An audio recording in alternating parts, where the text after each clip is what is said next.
नमस्कार दोस्तों, आप लोग कैसे हैं। उम्मीद करते हैं कि आप लोग अच्छा होई।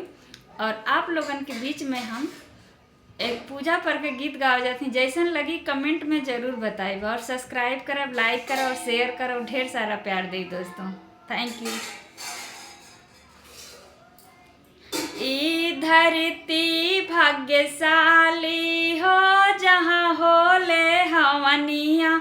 ई धरती भाग्यशाली हो जहाँ होले हवनिया।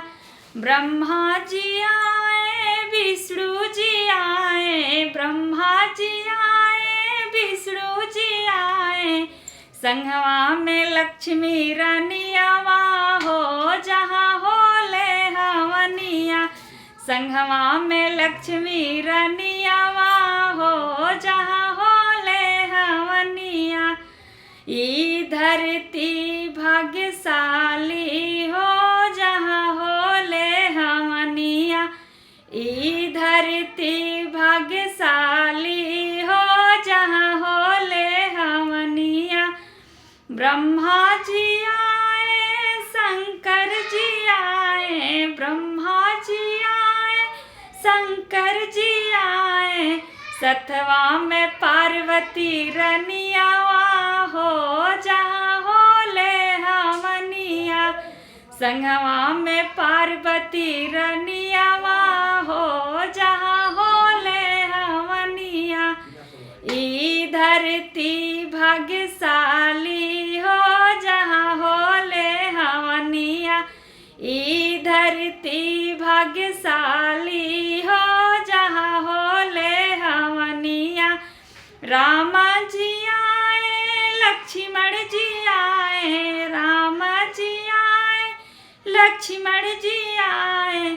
संगवा में सीता रनियावा हो जहाँ होले हवनिया। संगवा में सीता रनियावा हो जहाँ होले हवनिया।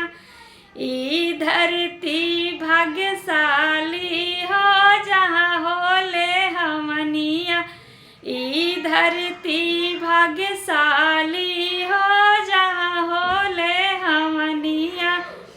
कृष्ण जी आए, ब्रह्मा जी आए, कृष्ण जी आए, ब्रह्मा जी आए। संगवा में सरस्वती रनियावा हो जहाँ होले हवनिया। संगवा में सरस्वती रनियावा हो जहाँ होले हवनिया। ई धरती भाग्यशाली हो जहाँ होले हवनिया। ई धरती भाग्यशाली हो जहाँ होले हवनिया। थैंक यू दोस्तों। जैसा गाना लगे आप लोग ज़रूर बताना और ढेर सारा प्यार देना दोस्तों। Thank you.